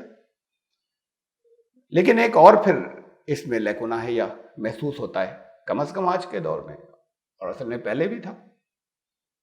4 آئی وٹنس نہیں ملتے، ایک ہی ملا، ایک بھی نہیں ملا، لیکن سرکمسٹینشیل ایویڈنس بڑے پکے ہیں، کیمرے میں سب کچھ آیا. اب کہتے ہیں نہیں، قرآن تو یہ کہتا تھا کہ 4 لوگ آئیں گے وہ گواہی دیں گے. اسلامی قانون تو یہ ہے. پہلے کیمرے نہیں ہوتے تھے، آج کے دور میں کیمرے میں سارا ریکارڈ ہو گیا. لگا تھا اسپائی کیمرہ وہاں پر یہ شارٹ سرکٹ یہ لگا ہوا تھا، ٹی وی سی سی ٹی وی لگا ہوا تھا، کیمرے لگے تھے اس کے، تو وہ اس میں سی سی ٹی وی کیمرے لگے تھے، ریکارڈ ہو گیا. اب جو کچھ آ گیا کہ نہیں یہ کچھ نہیں، 4 گواہ لاؤ جنہوں نے اپنی آنکھوں سے دیکھا ہو. 4 شہداء، 4 گواہ. شہداء شاہد کی بھی جمع ہے اور شہید کی بھی، جنہوں نے جو انسان ہو 4 وہ آئیں. اب وہ تو 4 کہیں ملیں گے نہیں. پھر اگر بڑے پکے ایسے ثبوت ہو تو پھر انسان تو جھوٹی گواہی بھی دیتے ہیں، کیمرہ جھوٹی گواہی نہیں دیتا. بہت سے اور ایسے ثبوت ہو سکتے ہیں جو جھوٹے نہیں ہو سکتے، سرکمسٹینشیل ایویڈنس، واقعاتی گواہی. 4 جھوٹے گواہ جو ہیں وہ بنائے جا سکتے ہیں انسانوں میں سے. تو یہ شرط کیوں رکھی ہے قرآن؟ اور پھر قرآن تو آؤٹ آف ڈیٹ ہو جائے گا. اس دور میں تو دوسری ایسی چیزیں ہوتی نہیں تھی کہ جو بات کو ثابت ہو جائے. اب اس لیے یہ تھا کہ لوگ گواہی دیں خود. اب کیا قرآن کی اس آیت کو کینسل مانیں، یا یہ کہ ہم یہ چاہے جتنا دور آگے گزر جائے ہم اسی پر اصرار کرتے رہیں، اور چاہے جتنی پکی گواہی دوسروں کی ہو، چاہے جتنا 4 جھوٹے لائے جا سکیں گواہ. دیکھیے قرآن نے تو کچھ بھی نہیں چھوڑا ہے. قرآن اللہ کا کلام قیامت، اور اللہ کو معلوم ہے قیامت تک انسان کتنی ترقی کرے گا، اس کے پاس کیا کیا ذرائع ہوں گے. اس کو سرکمسٹینشیل ایویڈنس جسے واقعاتی گواہی کہتے ہیں، اسے چھوڑ دیا جائے اس کا تو سوال ہی نہیں. لیکن سرکمسٹینشیل ایویڈنس یا واقعاتی گواہی کون دیتا ہے؟ اس جگہ اسپاٹ کے اوپر سی سی ٹی وی کیمرے لگے تھے. کیمرہ لا کر عدالت میں گواہی تو کوئی دے گا نا، انسان، یا کیمرہ جو ہے وہ خود چل کر آئے گا اور وہاں پر چلنے لگ جائے گا؟ کوئی ایک پولیس کا آدمی ہو، کوئی آفیسر ہو، یا کوئی بھی اگر ایسی اتھارٹی ہو جس کے رول، وہ کوئی انسان ہی تو لے کر آئے گا. صاحب ایک ثبوت یہ ہے. اب کیا آنکھوں دیکھی مانی جائے گی؟ ایسے بھی مانا جا سکتا ہے. اب آ تو گیا انسان ہی. میڈیکل رپورٹ ہے کرائی گئی، میڈیکل رپورٹ کوئی ڈاکٹر ہی تو دے گا نا عدالت میں، یا وہ رپورٹ خود سے بن جائے گی اور اڑ کر آ جائے گی؟ بنائی بھی انسانوں نے، اور ایک انسان اگر گواہی دے رہا ہے تو انسان تو ہو گئے گواہی دینے والے. لیکن انہوں نے اپنی آنکھوں سے نہیں دیکھا تھا، تو گواہ کسے مانا جائے گا؟ آنکھوں کو دیکھے کو مانا جائے گا یا ان ثبوتوں کو ہی مانا جائے گا؟ سرکمسٹینشیل ایویڈنس بھی، واقعاتی گواہی بھی دینے والے تو انسان ہی ہوتے ہیں. انسان ہو گئے. اب بحث اس کے اوپر رہ سکتی ہے خالی کہ کیا انہوں نے اپنی آنکھیں دیکھو کو گواہ کہا جائے گا، یا اس کو بھی گواہ کہا جائے گا کہ ڈاکٹر آیا اس نے گواہی دی کہ یہ ثبوت ہے، میڈیکل رپورٹ یہ ہے؟ کوئی آیا وہاں پر جو اس کا انچارج تھا CCTV کیمرے کا اور اس نے کہا کہ یہ ثبوت ہے؟ دیکھیے ہم سورہ یوسف کی ایک آیت ہے اسے دیکھ رہے ہیں، اور اس سے پہلے سے جو چلا آ رہا ہے ذکر وہ حضرت یوسف علیہ السلام پر، جس گھر میں وہ رہتے تھے، غلام بنا کر لائے گئے تھے، انہوں نے خریدا تھا، وہاں بڑے ہوئے، جوان ہوئے، اور ان کی عورت جو تھی اس شخص کی جن کے یہاں تھے عزیز مصر، بڑا وہ وہاں کا منسٹر تھا، وہ ان کے اوپر ڈورے ڈالنے لگی، اور ایک مرتبہ تو اس نے باقاعدہ اعلان گناہ کی دعوت دی، اور پھر اس درجے کی کہ وہ زبردستی کرنی چاہیے۔ حضرت یوسف بھاگے اس سے بچ کر، وہ پیچھے پیچھے بھاگ رہی تھی، یہ باہر بھاگ رہے تھے، اتنے میں دروازہ باہر سے کھلا اور وہ اس عورت کا شوہر عزیز مصر یا منتری تھے وہ داخل ہوا وہاں۔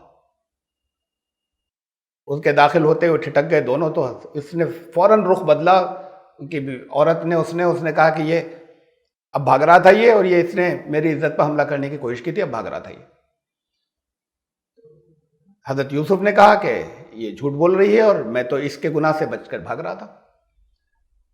ظاہر ہے کہ وہ جانتا تھا بچپن سے کردار، وہ اپنی عورت کو بھی جانتا تھا، اس معاشرے کے اندر باقی عورتیں کیا کرتی تھی، سب کا ہی کردار ایسے ہی تھا۔ سورہ یوسف میں جو بیان ہوا ہے، جو اونچی سوسائٹی کے جیسے کردار تھے وہ پورا سورہ یوسف میں بیان ہوئے، تو سب جانتے تھے، وہ بھی جانتا تھا۔ حضرت یوسف کے کردار کو بچپن سے جانتا تھا خوب اچھے طریقے سے، سمجھ تو وہ ایسے ہی جاتا کہ بات یہ سچا ہے اور وہ جھوٹ بول رہی ہے۔ لیکن اس وقت اتفاق سے اسی کے ساتھ ایک شخص اور بھی داخل ہو رہا تھا، وہ انہی کی فیملی کا، اس عورت کے خاندان کا، اس نے انٹرفیئر کیا بیچ میں، اس کا ذکر ہے یہاں پہ اس آیت میں، وَشَهِدَ شَاهِدٌ مِّنْ أَهْلِهَا، اس عورت کے خاندان میں سے ایک گواہ نے اب گواہی دی۔ گواہی کیسے دی؟ شاہد کہا ہے اسے، کہا کہ یہ دیکھو کہ قمیص جو ہے اس کی، یہ کرتا پھٹا ہوا ہے، سینہ جھپٹی ہوئی تو کرتا پھٹ ہوئی ہوگی، تو کرتا پھٹا ہے، کہیں پھٹا ہوگا، کپڑوں کے اندر کوئی نقص آیا ہوگا، تو اگر سامنے کی طرف سے پھٹا ہے تب تو گناہ گار یہ مرد ہے، اور اگر کرتا پیچھے سے پھٹا ہے تو اس کا مطلب یہ بچنے کی کوشش کر رہا تھا اور وہ عورت پکڑنے کی کوشش کر رہی تھی، تو پھر گناہ گار یہ عورت ہے، اور وہ اس عورت کی فیملی کا ہی تھا وہ شخص جس نے یہ کیا ہے، اسے کہتے ہیں سرکمسٹینشیل ایویڈنس، واقعاتی گواہی۔ وہ خود نہیں موجود تھا، باہر سے آ رہا تھا، اس کو قرآن نے کہا شاہد، گواہ۔ بڑی اہم آیت، بہت اہم آیت ہے کہ قرآن جو واقعاتی گواہی ہیں، ثبوت، جو سرکمسٹینشیل ایویڈنسز ہیں، قرآن ان کو ویلڈ مانتا ہے۔ ان سرکمسٹینشیل ایویڈنسز کو بیان کرنے والا کوئی انسانی تو ہوگا، وہ خود نہیں موجود ہے، آنکھوں دیکھا گواہ نہیں ہے کہ وہ یہ دیکھ رہا ہوتا وہ اندر جو یہ کچھ ہوا تھا۔ اس نے واقعات کی طرف اشارہ کیا، دیکھو یہاں ایویڈنس ملے گا تمہیں، اگر یہ ہو تو یہ مانو، اگر یہ ہو تو یہ مانو۔ وہ اس کو قرآن نے کہا یہ ہے شاہد، گواہ۔ تو شاہد صرف اسے نہیں کہتے جو آنکھوں سے دیکھے، یہ بہت سی جگہوں پر اس آیت کی بہت ضرورت پڑے گی آپ۔ شاہد اسے بھی کہتے ہیں قرآن میں، قرآن کی زبان کے اندر، کہ جو ثابت کر دے ایسے ہی کہ جیسے آنکھوں دیکھا ہو، اور اسے کہتے ہیں ثبوت، موقع پر جو ثبوت ملے، چاہے وہ آنکھیں دیکھے نہیں ہو، چاہے وہ عینی گواہ نہ ہو، آئی وٹنسز نہ ہو، لیکن موقع پر ثبوت ملے۔ پھر چار گواہ چاہیے، وہ 4 گواہ موقع کے ثبوت بھی ہو سکتے، لیکن 4 رکھے قرآن نے۔ کیمرے کے ریکارڈنگ میں ٹیمپرنگ ہوتی ہے، آپ جانتے ہیں، ہو جاتی ہے، ہو سکتی۔ ابھی پیچھے آپ کے بہت سے واقعات گزرے ہیں یہاں جو کافی مشہور ہوئے تھے یہاں پر، کہ جہاں کچھ کلپ یا کچھ ویڈیوز جو ہیں وہ کسی کی دکھائی گئیں اور پھر وہ جھوٹی نکلی، اس میں دوسری چیزیں ملائی گئی تھیں۔ تو یہ مارفنگ اور یہ مکسنگ ممکن ہوتی ہے، تو ہو سکتا ہے کہ وہ جس نے پیش کیا اس نے کچھ گڑبڑ کر دی ہو، اس میں میڈیکل رپورٹس میں غلطی ہو سکتی ہے، ٹیکنیکل بھی ہو سکتی ہے، ایسی بھی ہو سکتی ہے کہ وہ رپورٹ دینے والا جان بوجھ کر کچھ گڑبڑ کر دے، اور یہ بھی ہو سکتی ہے کہ ٹیسٹ کتنے ہوتے ہیں، آپ ٹیسٹ کراتے ہیں، میڈیکل ٹیسٹ جو کراتے ہیں، یہ میڈیکل ٹیسٹ جتنے کراتے ہیں، جس کی آپ کے پاس رپورٹ آتی ہے طرح طرح کی بیماریوں کی، یہ 100% ایکوریٹ ان میں سے کوئی نہیں ہوتا، اور اس میں سب میں مارجن آف ایرر ہوتا ہے، غلطی کا چانس ہوتا ہے اور امکان ہوتا ہے۔ کہیں سیمپل غلطی سے بدل گیا، وہاں ہزاروں میں سے نہیں بدلتے، کوئی ایک اتفاق سے بدل گیا، نہیں بدلا, نام لکھنے والے سے چٹ غلط لگ گئی, وہ بھی نہیں ہوا, صحیح ہوا, مارجن آف ایرر رہتا ہے اس کے بعد بھی, کرنے والے سے, ٹیسٹ کرنے والے سے کسی جگہ غلطی ہو گئی سمجھنے کے اندر, یہ سب چیزیں ممکن ہیں. تو اس لیے قرآن نے اس بات کی بڑی احتیاط رکھی کہ یہ صرف ایک نہیں ہو گواہ, اگر موقع کے ثبوت ہو تو وہ بھی 4 ہوں کم از کم. یہ ضروری نہیں ہے کہ اس واقعے کو دیکھنے والے, آنکھوں سے دیکھنے والے 4 ہوں, موقع کے ثبوت چاہیے, لیکن ہر موقع کا ثبوت جسے ہم آئی وٹنس کہتے ہیں, جسے ہم کہتے ہیں بڑے پکے ثبوت ہیں, وہ پکے ثبوتوں کے اندر ہمیشہ مارجن آف ایرر ہوتا ہے, غلطی کے امکانات ہوتے ہیں, اس کے ساتھ چھیڑ چھاڑ بھی کی جا سکتی ہے. تو اس لیے یہ رکھا ہے کہ یہ ثبوت جو موقع کے ثبوت دینے والے یا سرکمسٹینشل ایویڈنس کو فراہم کرنے والے جو ہیں, ایسے ثبوت اگر ہیں تو وہ بھی 4 ہوں, آنکھوں دیکھیں ہوں تو وہ بھی 4 ہو سکتے. یہ صرف آنکھوں دیکھے گواہ کی بات نہیں, ورنہ تو پھر یہ اللہ کا کلام نہیں بچتا کہ آگے آنے والی چیزیں اس سے زیادہ آنکھوں دیکھے انسانوں کے مقابلے میں زیادہ ویلڈ بھی ہو سکتی ہیں. ان کا استعمال کیا ہی نہیں اسلام نے, اور اس کو بالکل روک دیا ہو, منع کر دیا ہو, بڑی امپاسبل سی بات. پہلے تو پھر بھی نہیں تھی, چھوٹے چھوٹے تھے گھر ہوتے تھے, ذرا سے مٹی کے 1 کمرے کے ہوتے تھے, اس میں بھی روشن دان ہوتے تھے جنہیں ایسے سیل نہیں کیا جا سکتا تھا کہ باہر آوازیں نہ جائیں, آس پاس چلنے والے جو ہیں وہ ہر جگہ دیکھ لیتے تھے. آج کل کے دور کے اندر تو کسی کو کہیں کچھ پتہ ہی نہیں چلتا, اتنی بھیڑ ہے, کہاں کون جا رہا ہے, کون کس کے ساتھ میں جا رہا ہے, کون کس شہر کے ساتھ میں, کس ہوٹل کے اندر اور کس کمروں کے باہر کوئی آواز, یہ ساری چیزیں پہلے تو پھر بھی دیکھ سکتے تھے, اب تو آئی وٹنس کہاں سے ملیں گے. سرکمسٹینشل ایویڈنس بھی اس کو ریپلیس کر سکتے ہیں یا اس کی جگہ لے سکتے ہیں, یہ بہت اہم بات ہے. اور پھر یہ آج کی یہ ایک آیت اور الا الذین تابوا, اس لیے کہ یہ بات یہاں پر جا کر پوری ہو رہی ہے, اس وجہ سے اسے میں اور لے رہا ہوں خالی ترجمہ اس کا, اور پھر اس کے بعد ہم آگے شروع کریں گے. الا الذین تابوا من بعد ذلک واصلحوا, سوائے اس کے کہ جو توبہ کر لیں اور پھر اصلاح کر لیں. کنہیں کہا جا رہا ہے سوائے ان کے؟ فإن اللہ غفور الرحیم, تو اللہ ہی غلطیوں کو ڈھکنے والا ہے اور رحم فرمانے والا ہے. کنہیں کہا جا رہا ہے؟ 4 آیت کے اندر اس کے دیکھیں کہ وہ لوگ ہیں, ہاں یہ بھی کہا اس کے اندر کہ وہ 4 آیت کے اندر رہ گئے تھے ترجمے کے اندر کہ وہ ان کو 80 کوڑے پڑیں گے اگر 4 گواہ نہیں لائے جھوٹا الزام لگانے والوں پہ, اور آئندہ کبھی ان کی شہادت تسلیم نہیں کی جائے گی, کوئی گواہی آئندہ ان سے نہیں لی جائے گی. تو اس لیے وہ گواہی دینے والا بھی بہت الرٹ اور بہت محتاط ہو کر کے, سزا تو ملے گی اور آئندہ کے لیے ہمیشہ کے لیے ریلائبل نہیں رہیں گے, کوئی گواہی ان کی قبول نہیں کی جائے گی. اولئک هم الفاسقون, یہ وہ لوگ ہیں جو حدیں توڑ دینے والے ہیں, جو ایسے معاشرے کے اندر جگہ جگہ یہ ایسے فساد پھیلاتے ہیں لوگوں عورتوں پر الزام لگانے کے. کتنا اونچا مقام دیا ہے عورت کو کہ الزام کوئی ایسے نہیں لگا سکتا. یہ جو ہیں گواہی ہمیشہ قبول نہیں کی جائے گی, اس چیز کے بارے میں کہا ہاں وہ لوگ غلطی ہوئی لیکن پھر انہوں نے توبہ کی. توبہ ہی نہیں, ان کے کنڈکٹ سے, ان کے کیریکٹر سے, ان کی زندگی سے لوگ جانتے ہیں کہ پہلے ایسا تھا, کبھی ایک دفعہ اس نے گناہ کیا تھا لیکن بڑا شریف آدمی ہے, ہو گئی تھی ایک دفعہ ایک غلطی. تو ایسے لوگ جو کہیں جھوٹی گواہی کے دینے والوں کے بارے میں کہا کہ جن سے کبھی غلطی ہو جائے لیکن پھر وہ توبہ کریں اور پھر آگے ان کا کنڈکٹ واصلحوا, خالی زبانی توبہ نہیں, اپنے عمل سے ثابت کر دیں. وہ عمل سے بھی ایک دن میں تھوڑی ثابت ہو جاتا ہے, کسی غلطی کے بعد وقت لگتا ہے دوبارہ ساکھ بننے میں. تو ان کی یہ ساکھ بن جائے کہ نہیں وہ ہو گئی تھی غلطی, ایک دفعہ ہو گئی تھی, تو اپنے عمل سے وہ اصلاح کر لیں. فإن اللہ غفور الرحیم, تو پھر ان کی غلطی کو ڈھک دیا جائے گا, اسے روک لیا جائے گا. اللہ کی بھی یہی صفت ہے, اور اللہ کی صفت جو ہے وہ یہ ہے کہ کوئی اگر عمل ہو تو اس کا صحیح نتیجہ دے اپنی رحمت سے. تو اب اگر اس نے اپنی اصلاح کر لی تو اس کا رزلٹ یہ ہونا چاہیے کہ پھر اب اس بات کو بھول جاؤ. اب یہ نہیں ہوگا کہ اس کی گواہی کبھی نہیں لی جائے گی. تو ہم آیت نمبر 5 تک پہنچے سورہ نور کی, اور انشاءاللہ زندگی رہی تو آیت نمبر 6 سے پھر آئندہ جمعے میں. سبحان ربک.